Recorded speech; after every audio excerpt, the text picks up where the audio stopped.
మెదక్ జిల్లా రామంపేట పట్టణంలో body building పోటీలలో ఉత్తమ ప్రతిభ కనబర్చిన సిల్వర్ మెడల్ సాధించిన రామంపేట పట్టణానికి చెందిన శ్రీకాంత్ ను స్థానికులు సన్మానించారు. ఈ నెల 17న శంషాబాద్ లో జరిగిన ఐసీఏ ఇంటర్నేషనల్ షోలో ఈ ఘనత సాధించారు. ఈ సందర్భంగా బుధవారం శ్రీకాంత్ ను ట్రైనర్ గా ఉన్న 5-2 జిమ్ లో ఆయన ఘనంగా సన్మానించారు. ఈ సందర్భంగా ముద్రా సంఘం రాష్ట్ర నాయకులు పుట్టిరాజు, జర్నలిస్ట్ నాయకులు వసంతపల్లి మల్లేశం, డాక్టర్ సతీష్, టీఆర్ఎస్ నాయకులు స్వాములు మాట్లాడుతూ శ్రీకాంత్ బాడీ బిల్డింగ్ లో ప్రతిభ చూపడం రామాయంపేటకు గర్వకారణమన్నారు. ఎంత సంపాదించినా సంతోషంగా ఉండాలంటే ఆరోగ్యంగా ఉండాలని, ఆరోగ్యకరమైన జీవితం గడపాలంటే వ్యాయామం తప్పనిసరి అన్నారు. అలాంటి వ్యాయామంలో అత్యుత్తమమైన శిక్షణ ఇస్తున్న శ్రీకాంత్ ను అభినందిస్తున్నామన్నారు. పతాక విజేత శ్రీకాంత్ మాట్లాడుతూ తన విజయానికి సహకరించిన గురువులందరికీ కృతజ్ఞతలు తెలిపారు. వ్యాయామశాల బాడీ బిల్డింగ్ అభివృద్ధికి స్థానికులకు సహకరించాలని కోరారు. ఈ కార్యక్రమంలో మాస్ల లింగం, పూర్ణచందర్, శ్రీశైలం, శ్రీనివాస్, చంద్రశేఖర్, సంతోష్, ప్రసాద్, రంజిత్, గట్టుతో పాటు పలువురు పాల్గొన్నారు. చాలా మంది బాడీ బిల్డింగ్ అంటే ఏదో అనుకుంటారు. చాలామంది ఏమనుకుంటారు, స్టెరాయిడ్ తీసుకొని పెంచుతారు. ఈవెన్ ప్రోటీన్ కూడా ఒక అనాబాలిక్ అనుకుంటారు. కానీ చాలామందికి నాలెడ్జ్ లేక, దాని గురించి అవగాహన లేక వాళ్ళు అనుకుంటారు ప్రోటీన్ అనేది న్యాచురలే, క్రియేటిన్ అనేది కూడా న్యాచురలే. సో చాలామంది ఏమనుకుంటారంటే ఇది తీసుకొని పెంచిండు, ఇది తీసుకొని కాంపిటీషన్ చేసిండు అని అనకుండా ప్రతి గేమర్కి ఏ గేమ్ అయినా కానీ వాళ్ళ గేమ్లో కొంచెం సపోర్ట్ చేయడానికి పొలిటీషియన్స్ కానీ, లోకల్ లెవెల్ లీడర్స్ కానీ ఫైనాన్షియల్ హెల్ప్ చేస్తే బాగుంటుందని నా కోరిక. అంతే. 2024లో జరిగిన మన హైదరాబాద్లో కాంపిటీషన్ ఐసీఎన్ ఛాంపియన్షిప్గా సెకండ్ ప్లేస్లో వచ్చిన శ్రీకాంత్కి కంగ్రాచులేషన్స్. అండ్ అలాగే మన రామాయంపేటకి ఈ జిమ్లో ఉన్న ఎక్విప్మెంట్తో అది సాధించడం అంత ఈజీ కాదు. అది మన శ్రీకాంత్ సాధించిండు. సో దాన్ని మనం ఇన్స్పిరేషన్ తీసుకొని మనం ఇంకా శ్రీకాంత్కి సపోర్ట్ చేయాలని నేను అనుకుంటున్నాను. Thank you.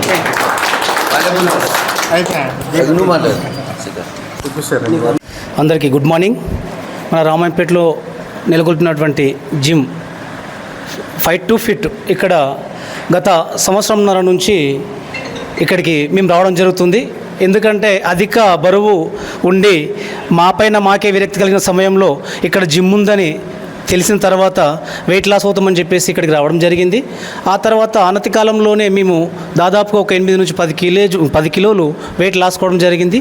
దాని తర్వాత శ్రీకాంత్ ద్వారా తను ఇచ్చే సూచనలను బట్టి మేము జిమ్కు రావడము, ఆయన ఎంకరేజ్మెంటు, ఆయన డెడికేటివ్ అనేది మాకు చాలా నచ్చింది. అందులో భాగంగా గత సంవత్సరంలో 5th ప్లేస్లో వచ్చినాడు.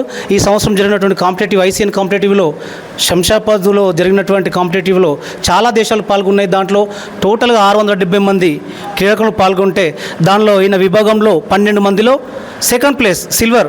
Not a joke. ఇది మా అందరికి స్ఫూర్తిగా ఉంటుంది. ఎందుకంటే మిమ్మల్ని చూసి స్ఫూర్తిగా వచ్చి మేము ఏదో కాంపిటేటివ్ పాల్గొని మేము గిఫ్ట్ కొడతాం అనట్లే, కానీ మాకున్నటువంటి పరిధిలో మేము యాక్టివ్గా ఉంటాం.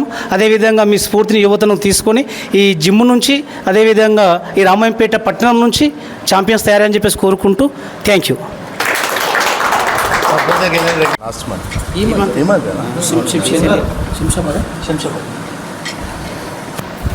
Can I start?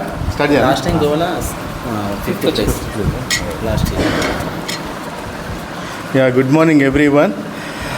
ఈరోజు చాలా మంచి రోజు. ఎందుకంటే రామంపేటకు చాలా మంచి రోజులు స్టార్ట్ అవుతూ ఉన్నాయి. ఎందుకంటే మీరందరూ చూస్తూ ఉన్నారు, ఆరోగ్యం మీద చాలామంది యువకులు చాలామంది శ్రద్ధ చూపిస్తూ ఉన్నారు. ఆ శ్రద్ధ చూపించడంలో భాగంగా మనందరం ఎంతో ఆరోగ్యంగా ఉంటున్నాం. ఈ రామంపేట ఆరోగ్యంగా ఉంచడంలో ఒక ప్రధాన పాత్ర శ్రీకాంత్ గారు పోషిస్తూ ఉన్నారు. తను బాడీ బిల్డింగ్తో, తన జిమ్తో చాలామంది యువకులను ప్రేరేపిస్తూ ఉన్నారు. అందులో భాగంగా తను నేషనల్ నుంచి ఇంటర్నేషనల్ స్థాయి వరకు ఎదిగాడు. అందులో భాగంగా ఈ నెలలో జరిగినటువంటి ఇంటర్నేషనల్ బాడీ బిల్డింగ్ ఛాంపియన్షిప్లో తను దేశానికి చాలా గర్వకారణం. దాదాపుగా ఇంటర్నేషనల్ పోటీలో 650 నుంచి 670 మంది పార్టిసిపేట్ చేయంగా అందులో దాదాపుగా సెకండ్ ర్యాంక్ తనకు రావడం నిజంగా ఎంతో గర్వకారణం. ఇదంతా రామంపేటకు నిజంగా చాలా మంచి సుదినంగా భావిస్తూ ఉన్నాను. అలాగే నేను చాలామందిని చూస్తూ ఉన్నాను. గత 2-3 సంవత్సరాల నుంచి తను ఎంతగానో కష్టపడుతున్నాడు. చాలామంది యువకులను ఇక్కడ ప్రేరేపిస్తూ వాళ్ళను ఆరోగ్యంగా చేయించడంలో తను కీలక పాత్ర పోషిస్తూ ఉన్నారు. విలేకరులు కావచ్చు కానీ, డాక్టర్లు కావచ్చు కానీ, సర్పంచ్లు కావచ్చు కానీ, మిగతా యువకులందరూ తాను కేవలం తన స్ఫూర్తిని తీసుకొని ఇక్కడికి రావడం జరిగింది. చాలామంది ఆరోగ్యం పెంచి పోషిస్తున్నారు. కాబట్టి ఈ సందర్భంగా నేను శ్రీకాంత్ బాబు గారికి థ్యాంక్స్ చెప్తున్నాను, అలాగే కంగ్రాచులేషన్ చెప్తున్నాను. అలాగే భవిష్యత్తులో మీరు ఇంకా చాలా మెడల్స్ పొందాలని చెప్పేసి మనస్ఫూర్తిగా కోరుకుంటున్నాను. Thank you very much.